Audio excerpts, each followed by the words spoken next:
नरेंद्र दामोदर दास मोदी का जीवन एक साधारण शुरुआत से असाधारण सफलता की ओर यात्रा का प्रतीक है। 17 सितंबर 1950 को वडनगर, गुजरात में जन्मे मोदी जी का बचपन गरीबी में गुजरा। उनके पिता एक चाय की दुकान चलाते थे, जहां नरेंद्र ने छोटी उम्र से ही परिवार का सहयोग किया। इस प्रारंभिक अनुभव ने उन्हें कड़ी मेहनत का महत्व समझाया और त्याग व संघर्ष के मूल्य सिखाए। प्राथमिक शिक्षा के बाद नरेंद्र मोदी ने वडनगर में ही अध्ययन जारी रखा।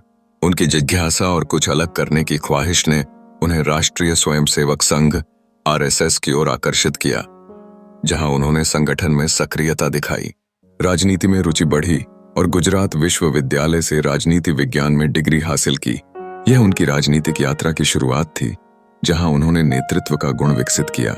1987 में उन्होंने भारतीय जनता पार्टी भाजपा में शामिल होकर पार्टी को मजबूती प्रदान की।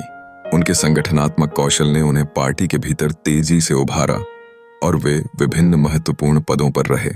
2001 में गुजरात के मुख्यमंत्री बनने के बाद मोदी जी ने अपने कार्यकाल में अद्भुत आर्थिक विकास और औद्योगिकरण की दिशा में काम किया। उनकी पहल वाइब्रेंट गुजरात ने राज्य में निवेश आकर्षित किया और राज्यों के विकास मॉडल के रूप में प्रतिष्ठित हुआ। 2014 में भाजपा ने मोदी जी की अगुवाई में लोकसभा चुनावों में अभूतपूर्व जीत हासिल की।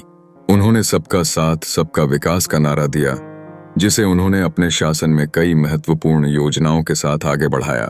स्वच्छ भारत अभियान, जनधन योजना और मेक इन इंडिया जैसे अनगिनत कार्यक्रमों का शुभारंभ किया। 2019 के चुनावों में उनकी नेतृत्व में भाजपा ने पुनः जीत हासिल की, जिससे वे एक बार फिर प्रधानमंत्री बने।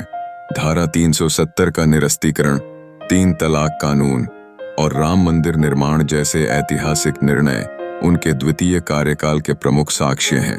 नरेंद्र मोदी जी का जीवन केवल एक व्यक्ति की कहानी नहीं है, बल्कि यह धैर्य, दृढ़ संकल्प और जनसेवा की प्रेरणा है। अपने संघर्ष से शुरू कर वे आज भारत के सबसे ऊंचे राजनीतिक पद पर विराजमान हैं, जो युवा पीढ़ी के लिए प्रेरणा का स्रोत हैं।